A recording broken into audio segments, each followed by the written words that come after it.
J. Robert Oppenheimer revolutionized physics and led the creation of the most dangerous weapon in human history.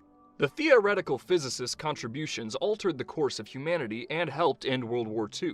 Fast forward less than a decade later, and he was advocating for the moral and ethical implications of a nuclear arms race, costing him his security clearance.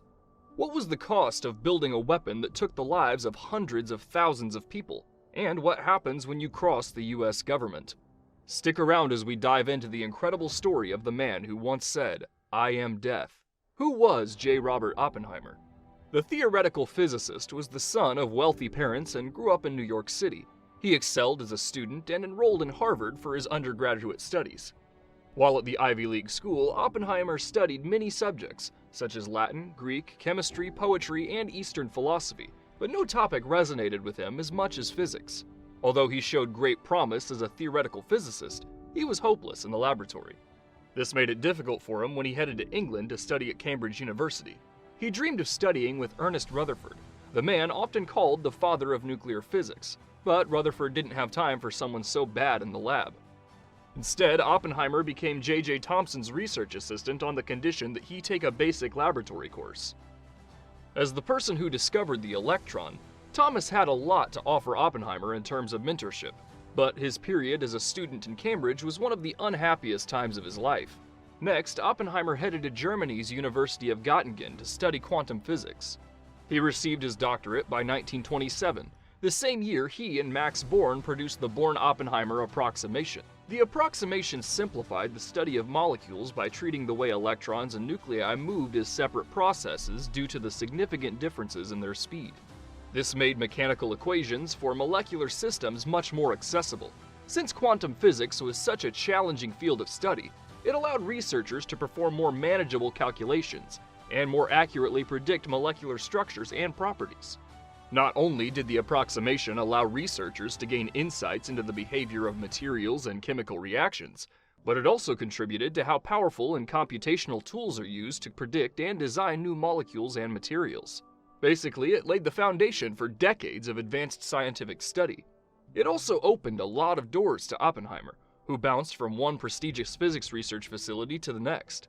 By 1929, he had accepted 2 offers to teach at Caltech and the University of California at Berkeley. Oppenheimer taught no more than a dozen graduate students at a time and was an extremely popular professor. Politics never interested him. In fact, he didn't even realize when the Great Crash happened in 1929. It wasn't until he realized that his students were struggling to find work in their fields that he became much more interested in how the country was being run. Being Oppenheimer's student should have opened doors, but it meant nothing during the Great Depression. With fascism on the rise throughout Europe, the professor became invested in left-wing politics, such as supporting anti-fascists during the Spanish Civil War. Many of his students were members of the Communist Party, and while there has never been definitive proof that he joined them, most of the people closest to him were members. His political affiliations put him on the US government's radar, but that wouldn't be a big issue until years later.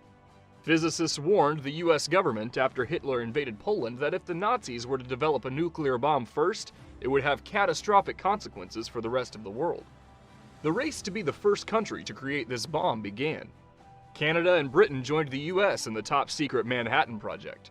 It required a massive scientific and engineering project, which Major General Leslie R. Groves oversaw. Groves needed theoretical physicists and traveled the country looking for people who could explain the science behind the project. That's where Oppenheimer came in. He explained key aspects of the project, such as nuclear fission and critical mass, and why nuclear fission releases so much energy. Groves knew Oppenheimer should be the man in charge of the project, but he was an unlikely candidate.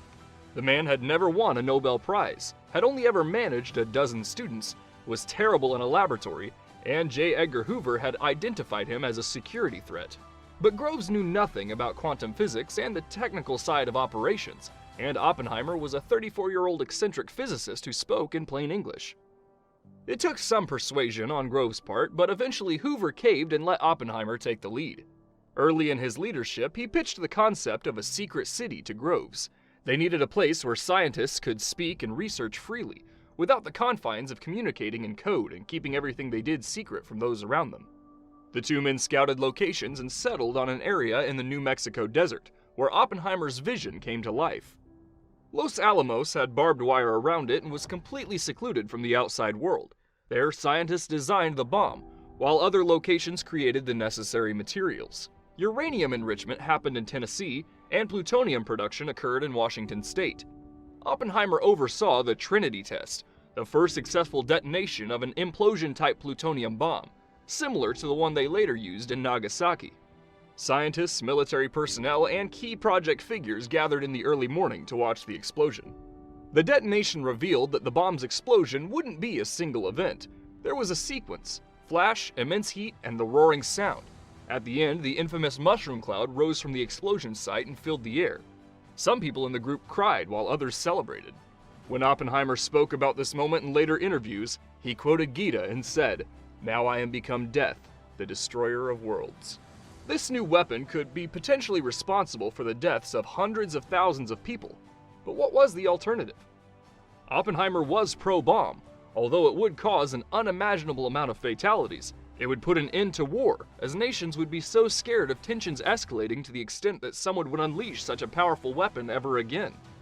In his mind, people needed to see how awful this bomb was.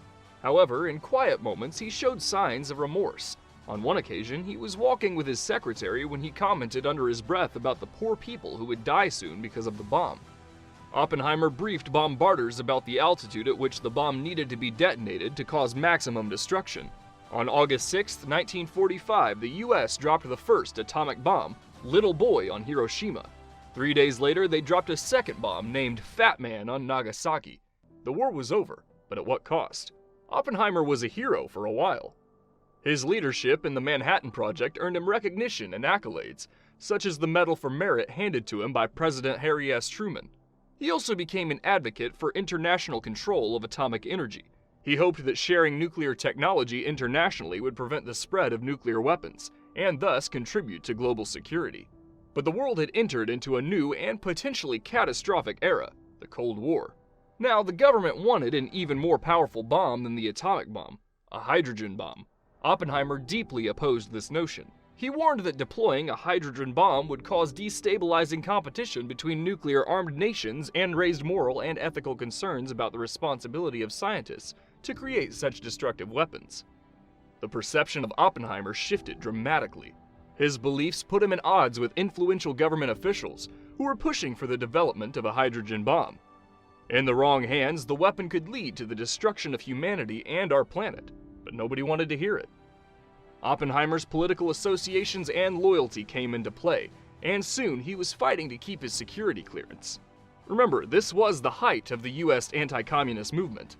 The Atomic Energy Commission decided to revoke the accomplished physicist's clearance, deeming him a security risk due to his handling of classified information, concerns about the people he associated with, and the general sentiment of not being able to trust him.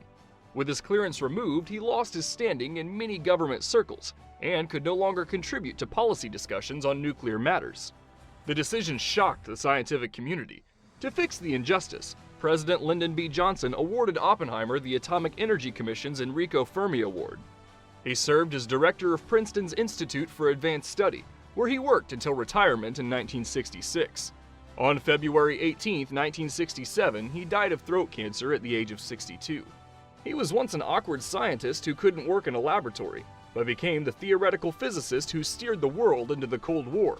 When he realized the danger of his new age, he tried to change the direction of political relations, but it cost him his security clearance. While he became a victim of the anti-communist movement and people who weren't willing to hear the truth, history remembers him as the person who changed the world by showing us how to end it.